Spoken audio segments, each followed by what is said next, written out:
There's a difference between a dream chaser and a dream catcher. Hey, everybody, and welcome to the Dream Catchers podcast. I'm your host, Jerome, and I am doing a solo episode today. Believe it or not, it's been a long time since we've done one of these, and I thought it was important for me to jump in and welcome all the new people who have joined us on this journey. As we've transitioned to focusing completely on founders and their exits over the past few months, I thought, man, let me just come back and introduce myself and talk a little bit about what we're doing.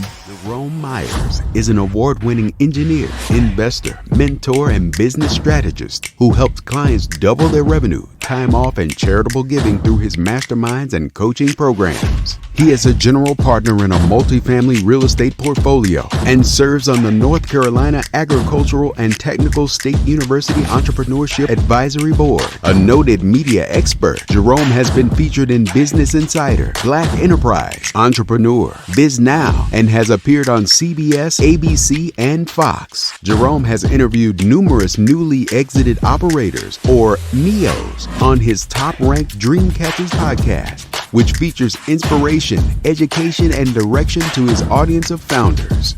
In a sea of transactional, low-quality interactions, Jerome seeks to build deep, mutually beneficial relationships. And now, please welcome to the stage, Jerome Myers. Thank you for joining us on the Dream Catchers podcast today. I can't believe how far we've come. I remember back in 2018 when we got started on this thing, we used to do a thing called Tribe Calls. And in Tribe Calls, I would bring one of my friends on and they would talk about an accomplishment or a dream that they caught. Over time, we realized that having to meet at a specific time, date, location was good for community, but it didn't allow us to get maximum reach. And so we decided to transition into a podcast, hence Dream Catchers. And so we spent the next couple of years learning from people who had caught their dreams, whether it was exiting the matrix that I call corporate America and now exiting their businesses.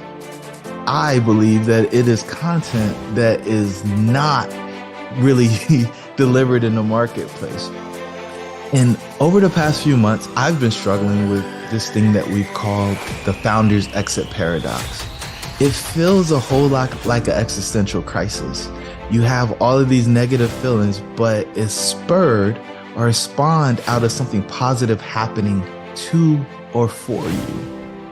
And so in the process of me healing and making my way, navigating it, because we had an exit earlier this year from one of our multifamily properties, one that I worked really hard on, one that was really difficult during COVID, one that was, I forgot, it was our first deal here in Greensboro, North Carolina.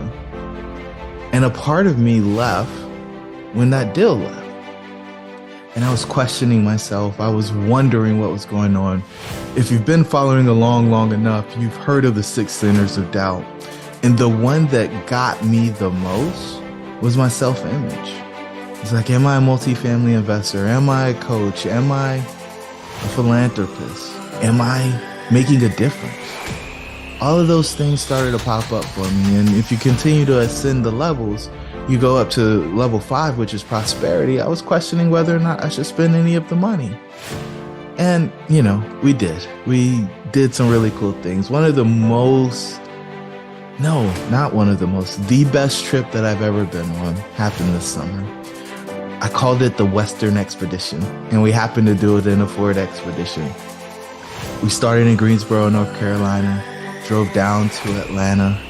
From Atlanta, we went to Newman, Georgia, and checked out my buddy Greg Washington at his new home with his family. Then we left there and went to Tuskegee, Alabama. And in Tuskegee, Alabama, we visited where the Red Tails hung out and trained for their contribution in the World Wars. From there, we went to New Orleans. We got to hang out in the swamp boat. We got to hang out on a river boat.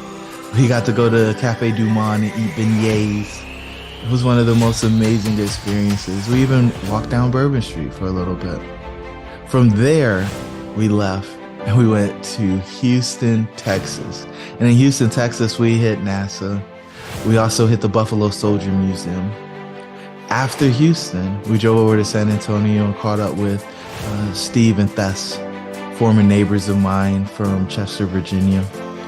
We had a great dinner with them, rested up for the night, and then made the longest stretch of the journey from San Antonio to Carlsbad, New Mexico, where we walked 4 miles in the largest cave in North America. Can you believe that? 4 miles in a cave? It was one of the most spectacular places I've ever been. And it gave me a place to pause and really go within and start to answer some of the questions that I'd been asking myself about who I was and what I was about and what I was going to do next. From there, we drove back across the oil fields. We ended up in El Paso, Texas, where we stopped for the night because we were breaking up the drive because we didn't want to have to do another really long stretch. And the next morning, we rode over to the Alamo and we took pictures there. And then from there, we went up to Phoenix for lunch. And after lunch, we jumped over to Vegas. And we were able to catch my daughter's favorite magician, Shin Lin, at the Mirage Resort. We had a suite. She got to sit very close so she could actually see his card tricks without having to look at the screen. And to see the wonder in her eyes just did something special for me. And it's funny because I got to that and I skipped over our stop at the Hoover Dam and letting them see the engineering marvels that are the backbone of our country. I'm proud to be trained as a civil engineer and hold a license, even though I don't practice the calculations and the computations that I used to early in my career. And so coming back, we hung out in the suite. We actually walked the strip, saw some street performers, came back, rested for the night, then up early the next morning for the first helicopter tour. And so we left from the Vegas Strip, flew over the Hoover Dam, and then we landed on the floor of the Grand Canyon and got to see that in a way that most people don't ever get to see it. From there, we flew back to Vegas, hopped in the car, and made our trek down to Hollywood. Now, it took me until I was in my 30s, late 30s, to make it to Rodeo Drive. My kids were able to get there for the first time. And they're 11 and 13, and they had no idea why the street was so important or why people from all over the world come there. And they were criticizing some of the mannequin displays, and they couldn't understand why such things would cost so much. It just was super exciting to see them to be able to experience that at such a young age. They traveled so well. Everybody got along. Ray was there as a co-pilot the majority of the time. And so the final trek was up into the Hollywood Hills, where we got to hang out with my man TJ and see his gorgeous home he calls Humble Manor. I got the opportunity to drive a couple of his supercars, a McLaren 765 LT, Lamborghini Aventador SVJ, and look over at some of the most amazing views that I've ever seen from a single person's home in my life. After that, we were able to hop over to Universal Studios and enjoy something that we hadn't seen because we'd only done the Universal Studios here on the East Coast in Florida.